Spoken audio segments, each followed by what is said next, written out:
concept. Donc voilà, c'est tout pour la petite explication. J'ai, il me semble, 4 histoires aujourd'hui. Donc si vous en avez d'autres, n'hésitez pas à me les envoyer en DM sur Insta ou TikTok. Les deux seront mis dans ma bio. Et bref, on tarde pas plus, on va commencer. En vrai, je suis trop contente de faire ce concept-là. Parce que, je sais pas, en fait, je suis trop contente. J'aime trop les potins, j'aime trop les dramas. Et voilà quoi, ça me fait plaisir. Alors. Hop, je prends parce qu'en fait, je les ai envoyés en screen. Enfin, bon, bref. Ok, je vais me lire la première histoire. Bon, j'ai mon écran qui est toujours cassé, donc là, il va falloir que je me... Bref. Hello, j'espère que tu vas bien. J'ai vu ta vidéo TikTok, oui, donc c'était un appel sur TikTok. Donc je me permets de raconter mon histoire type horreur. Ok, première histoire type horreur, si vous voulez zapper. Si vous aimez pas trop l'horreur, n'hésitez pas. Je vivais avec mes parents et mes 2 sœurs dans une maison où on entendait des pas et on voyait certaines choses. Un jour, j'ai vu une femme passer dans ma cuisine. Tout ça, c'était une maison très spirituelle. Donc pour ceux qui croient pas trop en la spiritualité, etc., le but n'est pas de débunker ou quoi que ce soit. Le but c'est d'écouter l'histoire et de donner des conseils. Je tiens à prévenir. Mes parents un jour sont partis de la maison avec ma petite sœur. Il n'y avait que moi et ma grande sœur. Je ne savais pas qu'ils étaient partis avec ma petite sœur. Je pensais qu'elle était à la maison avec nous. Je monte à l'étage et un mur sépare sa chambre et le couloir. J'espère que vous arrivez à visualiser correctement. Je lui demande à ma petite sœur qui n'est pas censée être là si tout va bien et j'ai une réponse. Sa voix comme si elle était là, elle me dit que tout va bien mais qu'elle a faim. Alors j'appelle ma grande sœur au 2e étage et je lui dis que notre petite sœur a faim. Ma sœur me dévisage, me dit n'importe quoi, elle est avec les parents. Gros blanc, nous sommes allés à 2 voir dans la chambre, mais il n'y avait personne. Voilà. Alors ça en vrai c'est grave étrange, genre les trucs de bail de entendre des voix. Je sais que dans certaines croyances, ça pourrait être des djinns. Voilà, ça c'est dans certaines croyances, c'est pas dans toutes les croyances. Mais c'est vrai que ouais, c'est hyper étrange. Je sais pas si ça m'est déjà arrivé. Je crois que ça m'est pas déjà arrivé, en tout cas pas aussi clair, net, d'avoir des choses paranormales, on va dire, avec des voix, etc. comme ça. Mais c'est vrai que c'est hyper étrange. Donc je sais pas si ça se repasse en tout cas. En fait, je sais pas trop comment tu peux, genre, t'entends des voix, etc. Mais genre, tu peux rien y faire. Genre, ça veut dire qu'il y a une présence, quelque chose comme ça. Bon, bref, c'est super étrange. Mais en tout cas, merci beaucoup pour ton histoire. Elle est grave cool, enfin, si c'est le cas de le dire. Bref, on passe à la 2e histoire. Alors, pour rappel, je dis pas les noms des personnes qui m'ont envoyé les DM. Si vous voulez que je dise vos noms, juste n'hésitez pas à changer, enfin, à me le prévenir. À m'écrire. Je veux bien que tu dises mon prénom. Parce que, voilà. Et si vous voulez pas que je le dise, vous pouvez aussi mentionner que c'est en anonyme. Mais automatiquement, je le mets en anonyme. Voilà. Alors, il y a un an, donc ça c'est une histoire croustillante, alors je sais pas c'est quoi le thème, mais on va voir. En gros, il y a un an de ça, j'étais avec une fille qui s'appelait Emma, et au début de la relation, tout se passait bien. On avait des points en commun et tout, et elle avait une amie qui s'appelait Clara, et cette Clara, elle avait un frère qui se rapprochait de plus en plus d'Emma. Donc, le frère de Clara, l'ami d'Emma, se rapproche d'Emma, qui est censée être sa girls. Malgré qu'elle lui ait dit qu'elle était en couple avec moi, donc le frère se rapprochait d'Emma malgré qu'elle lui ait parlé de son couple. Et un week-end, je devais venir une semaine chez elle car je travaillais dans un collège et c'était pendant les vacances de Pâques, donc je venais du dimanche au dimanche. Et le samedi, elle me dit qu'elle va faire une soirée chez Clara, que je dois pas m'inquiéter et que ça ira. Moi, con comme je suis, je me suis dit au calme, ça va aller. Et le dimanche où je viens chez elle, elle m'appelle en visio et ça était bizarre. J'ai pas prêté attention tant que ça. Donc bon, je vais manger chez ma grand-mère, etc. Et quand j'arrive à l'appart, je te jure, elle était grave froide et du coup moi, je lui ai dit de me parler et en gros elle s'est saoulée la gueule chez son pote, elle a embrassé son frère, elle a dormi avec et elle m'a montré les messages et elle a littéralement dit à ce gars que ça lui a fait mal de le repousser. Oui, en mode, elle a parlé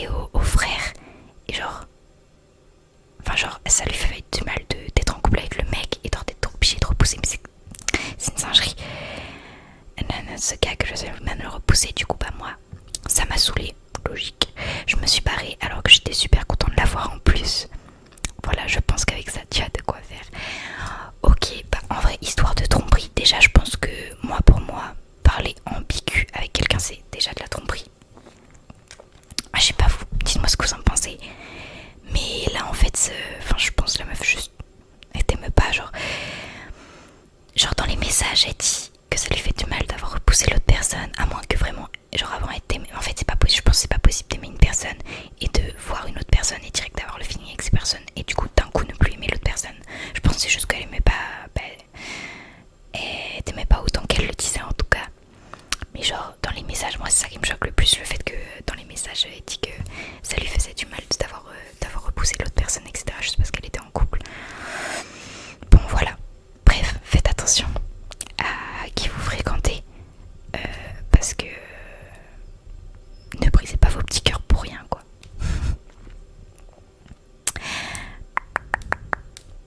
Ok. Prochaine histoire. Coucou, c'est pour ta vidéo YouTube. Ok.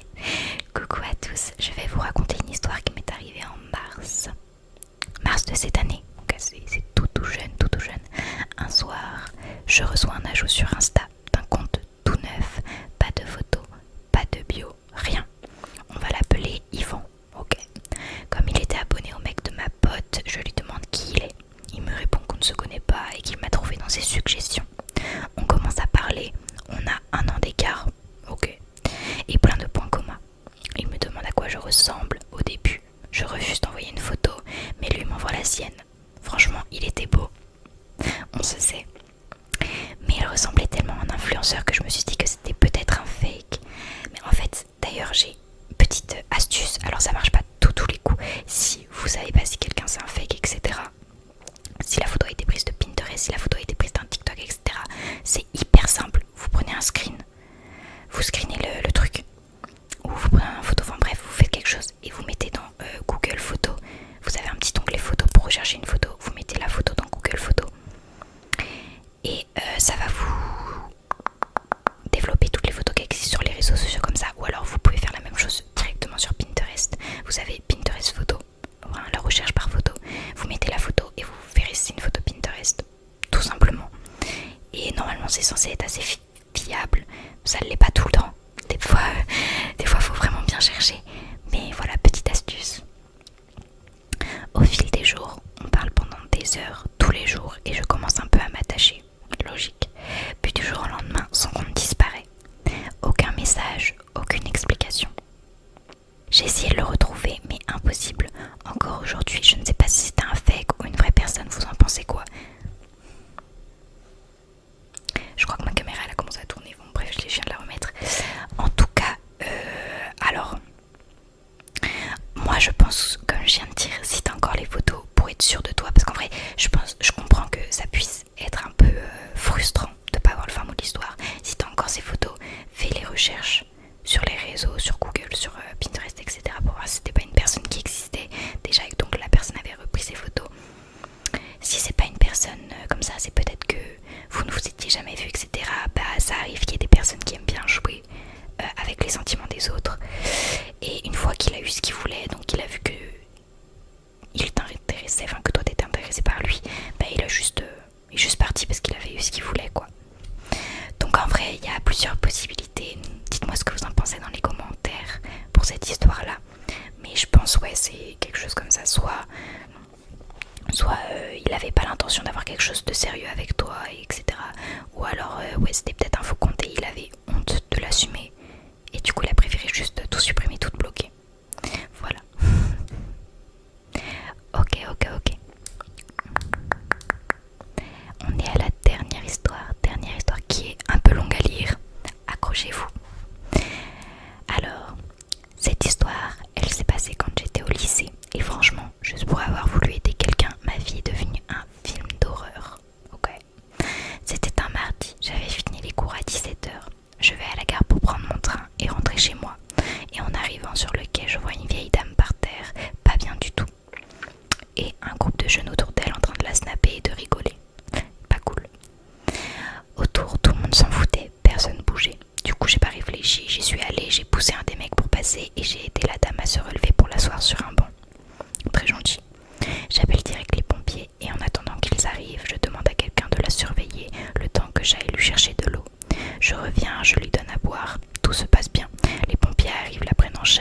Elle me remercie du fond du cœur et elle part. Je me dis, l'histoire est finie. Mais c'est là que les problèmes commencent. En fait, les mecs ont pas kiffé que je les pousse au début. Oh, les mecs et leur ego. Ça y est, en plus c'est eux qui ont fait de la merde. Du coup, un des jeunes a dit à son pote de me voler mon téléphone dans ma poche. Sauf que par réflexe, je sens un truc. Je mets ma main dans ma poche et en me retournant, j'envoie un coup de coude au mec sans faire exprès. Ok, les réflexes pas mal. Le gars se met à saigner du nez. Là, ça a vrillé direct. Son autre pote sort un coup et essaie de me planter. Il me rate plusieurs fois, mais il réussit quand même à me faire plusieurs cicatrices sur les bras et au niveau du torse. Heureusement, avec l'adrénaline, j'ai réussi à esquiver, à fuir en courant et à sauter dans mon train. Quand je suis rentrée chez moi, mes parents n'ont rien capté. Pour pas qu'ils crament les coupures et le sang, je devais garder une veste sur moi à la maison, mais même si on était en plein été. C'était l'enfer, mais la pire, c'est le reste de la semaine. Mais le pire, c'est le reste de la semaine. Le groupe de 6 mecs m'attendait à la gare matin et soir. Je les voyais de loin avec des coups à main. Ils voulaient me tuer clairement. Du coup, j'étais en parano totale. Je devais regarder derrière moi H24, sinon j'étais. Et ce qui devait arriver arriva. Et ce qui devait arriver arriva. Un jour, je les croise par pur hasard.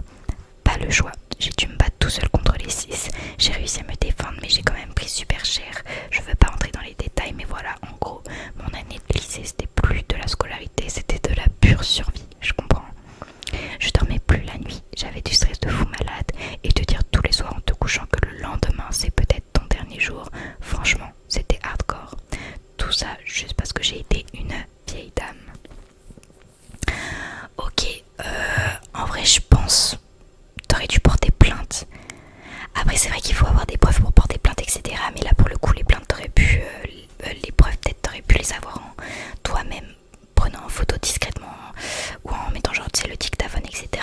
Parce que, bah, agression au cou, enfin, on se comprend, il y a des mots que je vais devoir supprimer de toute façon dans la vidéo, sinon ça va pas pouvoir se poster. Mais je crois que ça... Tu portes plainte... voilà, au moins t'as une dédommation... non, mince, attends. Au moins t'auras un dédommagement matériel. Ils te donneront peut-être un peu d'argent. Mais ouais, t'aurais dû porter plainte ou ça leur aurait fait un casier ou quelque chose comme ça. Parce que bah, mec, juste pour ça, enfin vraiment, ça c'est vraiment du pur ego, genre. Et puis même des personnes qui sont capables d'attaquer pour quelque chose comme ça, qu'est-ce qu'ils sont capables de faire d'autre? Même si c'est peut-être un peu l'effet de groupe. Peut-être que tout le monde n'est pas aussi violent dans le